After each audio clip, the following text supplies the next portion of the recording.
بسم الله الرحمن الرحيم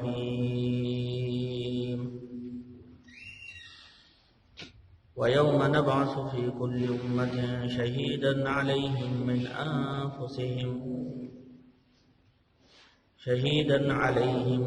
أنفسهم وجئنا بك شهيدا على هؤلاء ونزلنا عليك الكتاب تبيانا لكل شيء وهدى ورحمة وبشرى للمسلمين صدق الله العظيم.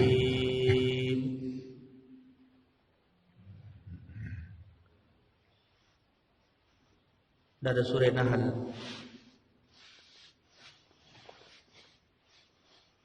دولسم رکوع ده او د دې رکوع اخیرنی آیت ده.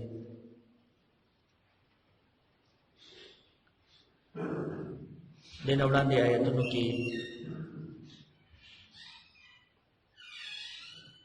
د قیامت بعضی حالات چې دین هغه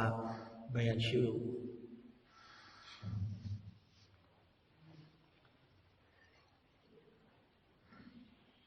او هغه کې خصوصي تور باندې دا خبره بیان شوی و چې په ورځ د قیامت باندې با الله جل شانه د هر یو امتنا یو گواه چې د نوغه به راپورته کوي او دا گواه چې د نو دا به د هر یو امت پیغمبر به وي، یعنی د هر یو امت چې کوم پیغمبر دی نو الله جل شانه باغا باغی امت باندې د گواهی په تور باندې را پاسي او هغه به تفوس کوي چې د خلکو چې تا پیغام رسول نو دی خبره منلې وا او نه منلې. اوس په دې آیت کې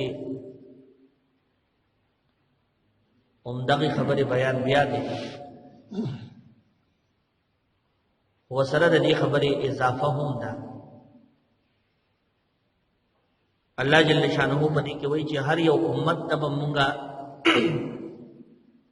دا غي پیغمبر به بطور گواه چې دین هغه راپورته کو او الله تعالی نبی علیہ الصلوۃ والسلام ته دلته خطاب کړی دی چې وجئنا بک شهیدا علی هؤلاء، او اے پیغمبره په دې خلکو باندې به مونږه تا چې دینو گواه په تور باندې پیش کو تاسو بچی دینو گواه په تور باندې پیش کو.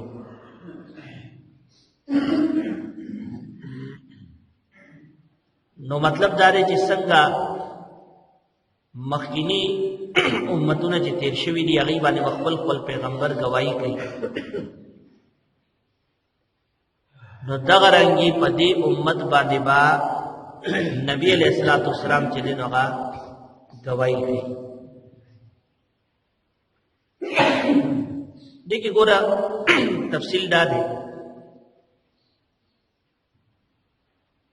چې بعض علما دا هم ویلي دي چې مخکینی پیغمبران چې کله په خپل امتونو باندې گواہی ورکړي نو نبی علیہ الصلوۃ والسلام با هغه پیغمبرانو باندې گواہی ورکړي چې دا پیغمبران بالکل صحیح وي، دای چې د خپل امت ته پیغامونه چې د نوغه رسولي دي. او نبی علیہ الصلوۃ والسلام دا خبره ولي کوي ځکه هغه ټیم په پیغمبر علیہ الصلوۃ والسلام دنیا کې نو هغه مخکینی امتونو باندې او مخکینی پیغمبرانو باندې نبی علیہ الصلوۃ والسلام څنګه گواہی ورکړي.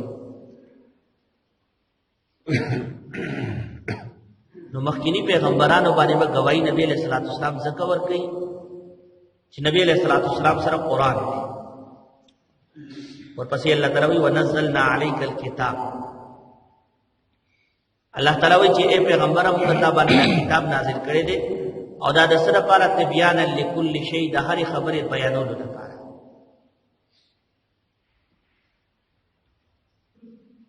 نو چې څنګه پدې کې نورې خبرې دي نور احکام دي پکې نو دغه رنګي د مخکینی پیغمبرانو واقعات هم دي پکې. د مخکینی پیغمبرانو واقعات هغه په دې کتاب کې چې نو هغه موجود دي. نو دغه د قران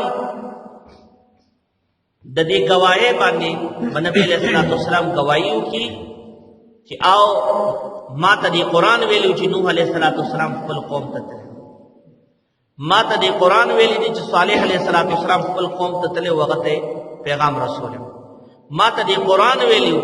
چې لوط علیہ الصلوۃ والسلام خپل قوم ته تللی او هغه له پیغام ورکړو، ما ته دې قران ویلي چې ابراهیم علیہ الصلوۃ والسلام خپل قوم ته تللی او هغه له پیغام چې دنه ورکړو، ما ته دې قران ویلو چې نوح علیہ الصلوۃ والسلام خپل قوم ته تللی او هغه له پیغام ورکړو. نو نبی علیہ الصلوۃ والسلام په هغه ټولو پیغمبرانو باندې هم چې دنه گواہی وکړي. خدا دې چې د قران پاک دې دغه آیت بارکه علما دام وایي چې په دې امت باندې هم نبی علیہ الصلوۃ والسلام گواہی کوي. او د دې تذکرہ د قران پاک یو بل آیت کې سورہ نساء کې موجوده ده. فكيف اذا جئنا من كل امه شهيدا وجئنا بك على هؤلاء شهيدا. دا شرط آیت دی. الله جل شانو په دې آیت کې وایي چې اخر هغه کم حالت کوي، هغه رز څنګه رز کوي چې هر یو امت ته موږ یو گواه چې دین او غدا ولو او اے پیغمبر ته په دې امت باندې په دې باندې گواه په تور باندې پیش کو. حضرت عبد الله ابن مسعود رضی الله تعالی عنہ یو روایت کې راغلی نبی علیہ الصلوۃ والسلام ته وی چې مطلب قران وایي. عبد الله ابن مسعود رضی الله تعالی عنہ چې پتا سو باندې نازل شوی دی نبی علیہ الصلوۃ والسلام ته یې وایي. عبد الله ابن مسعود رضی الله تعالی عنہ چې ما د سورې نساء شروع ما ویل او نبی علیہ الصلوۃ والسلام اوریدل زه اوریدل غواړم. نو دا قران اوریدل د نبی علیہ السلام سنت دی. چې قرآن حضرات قران وایي او خلک یې اوري، نو دا قران اوریدل دا چا سنت دی؟ د نبی علیہ السلام. نبی علیہ السلام عبد الله ابن مسعود رضی الله تعالی عنہ چې قران وایا او هغه قران وی عبد الله ابن مسعود رضی الله تعالی عنہ او نبی علیہ الصلوۃ والسلام ته واګی دي اوریدل. نو سورہ نساء تلاوت ته کو چې دې آیت تر ورسېدم فكيف جاء کم حالت کوي کم منظر بوي اذا جئنا من كل امه بشهید چې هر یو امت نه بمغا یو گواه چې دنه غره پورته کو وجئنا بك على هؤلاء شهيدا. او اے پیغمبره دا په دې خلکو باندې چې نن گواه په تور باندې پیش کو. ودا خبره چې وی دې آیت څخه تر اورسېدم عبد الله ابن مسعود رضی الله تعالی عنہ وی بس نبی علیہ الصلوۃ والسلام راته حسب بس نو عبد الله ابن مسعود رضی الله تعالی عنہ تلاوت کول خپل دغه کې ناس ہوتا سي خپل د قران طرف ته غور او فکر تلاوت کول خو چې دې ځکه او نبی علیہ السلام بس عبد الله ابن مسعود رضی الله تعالی عنہ وی چې ما څنګه دا شتستر کې پورته کړی او نبی علیہ الصلوۃ والسلام ته وکتل نو دې دوه سترګو دې وکړه راوړي. الله ګوري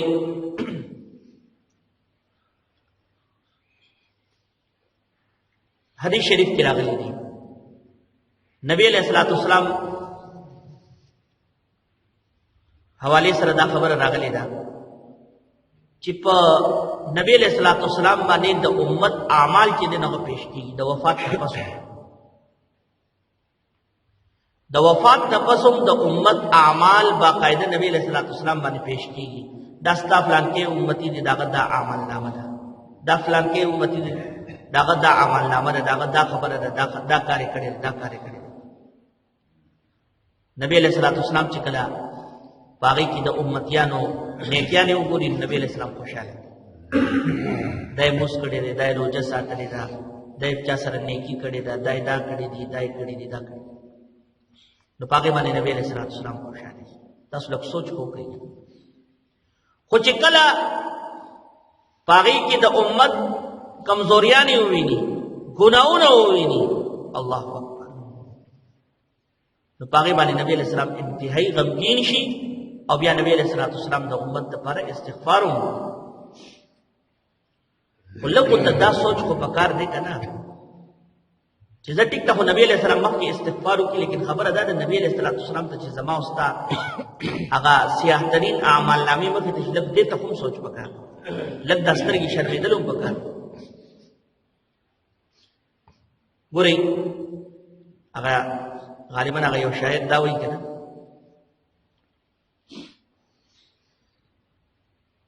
روز محشر گر حسابم ناگزیر وی اللہ اول قرآن حساب کتاب پا ورځ د قیامت باندې ماخذ یوم محشر گر حسابم ناگزیر خو کو خام خارانه حساب کتاب پا ورځ د قیامت باندې اخلی نو از نگاه مصطفی پر ناگزیر نو یا اللہ د نبی علیہ الصلوۃ والسلام په مخ کې رانا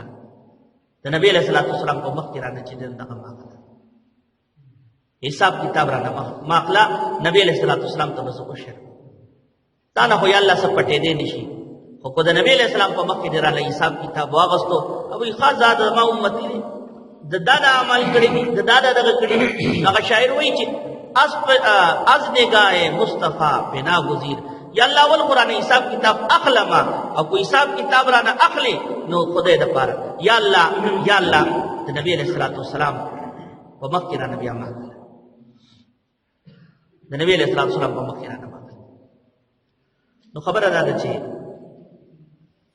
اعمال باقاعده نبی علیہ الصلوۃ والسلام ته پیش کیږي او د دې پیغام آیت پیغام دغه دی چې نبی علیہ الصلوۃ والسلام په ورځ د قیامت باندې موږ او تاسو باندې گواہی کوي نو خبره ده چې موږ او تاسو خپل اعمال سم او یاد ساتي چې توبه دی وباسله نو بس اعمال نامې نه دي الله جل شانو هغه ارس چې د صفا کړ خو چې صحیح توبه وي یو د خپل توبه یې کنه یا الله توبه یا الله توبه یو عملی توبه ده عملی توبه ده چې عملی طور باندې سړی ګناونه پرېږدي غیبتونه پرېږدي دروغ ویل پرېږدي چاته تکلیف ور کول پرېږدي دا هر څه چې نه پرېږدي ان شاء الله دې نیت کوو الله تعالی په دې آیتونو کې د دې خبرې بیان کوي الله تعالی وَيَوْمَ نَبْعَثُ فِي كُلِّ أُمَّةٍ شَهِيدًا او پکا مرز باندې بچ موږ راپورته کو فی کل امت په هر یو امت کې شهیدن گواه علیہم باغی باندې من انفسهم امداغینا اگوابا امداغینا مراد تیرے پیغمبران دی وجئنا بکا اور راب ولمغتا اے نبی علیہ السلام شہیدن گواہ علی هؤلاء پدی باندی پدی امت ونزلنا علیک الكتاب امنگر علی گلے دیتا تا کتاب تبیانا لکل شیء دا هر سیز دا بیانولو دا پارا نو پدی کی دا واقعات کی دن دا موجود دی دی آیت کی خبری خو خیر دی خلق داوی چیرا قرآن پاک کی ہر سا بیان دی نمکات داوی ہر یو سائنسی مسئلہ مونگا دا قرآن دا رو باسو ہر یو سائنسی خبر مونگا دا قرآن دا رو باسو نو گوری رونو خبر دا دا چی دا دی آیت مطلب دا دی چی قرآن دا ہر یو سیز دا بیانولو دا پارا دی مطلب ہر یو حلال او حرام پا قرآن کشتی دا مطلب ہے چی ہر یو سائنسی مسئلہ دا گورا اگا کو دور دا چی قرآن تا تداویلی دی چی ما تعالی عقل در کردی دی اور دا ازمکی عثمانونا بے پناہ قدرتونا اللہ تعالی ویما پیدا کردی باقی کی غور و فکر کوا سائنس ہم دغه توي کنه مکه اسمانونو او پدې سيزونو کې غور او فکر توي چې غور او فکر کوو خپل د سيزونو راو باسه د الله تعالی قدرتونه لټوا هغه الله تعالی بس دعوت درکړي قران کې چې د ازمکه اسمانونو ما پیدا کړی دی په دې کې غور کوا زما قدرتونه چې نه هغه پکې لټوا نو چې څنګه د الله جل شانو قدرتونه لټې نو دور بس ساينس هر څه پتا باندې کولاوي خو باقي دا ویل چې را هر یو ساينسي مسله په قران کې دا خبره غلطه ده ځکه چې قران د هدایت کتاب دی دا د حلال او د حرام بیانولو د پر راغلی نو دې د وجنا په قران کې د حلال او د حرام بیان اوس کو څوک دا وایي چې بھائی تیری خبره په احادیثو کې دي نو خبره دا ده چې قران چې دی قران کې اجمالی طور باندې هر یو چیز چې نو موجود دی بعض حلال او حرام بالکل واضح دي او بعض حلال او حرام هغه په قران کې پټ پراته دي هغه لپاره چې د زلستر کې پکاروي او د زلستر کې الله تعالی مجتهدین لور کړی دي چې هغه د قران او د حدیث نه هغه پټي پټي مسلې راوځي نو هغه خبرې د قران او د حدیث خبرې دي نو بهرحال د قران خبرې دي نو د دې خبرې عمدہ مطلب دې ماته ستوري ونزلنا عليك الكتاب امغا را لګلې دا باندې نبی علیہ الصلوۃ والسلام کتاب یعنی دا قران تبیانا لكل شيء د هر چیز د بیانولو لپاره یعنی د هر حلال او حرام بیانولو لپاره وهدن او هدایت دې ورحمتن او رحمت دې دا قران وبشرا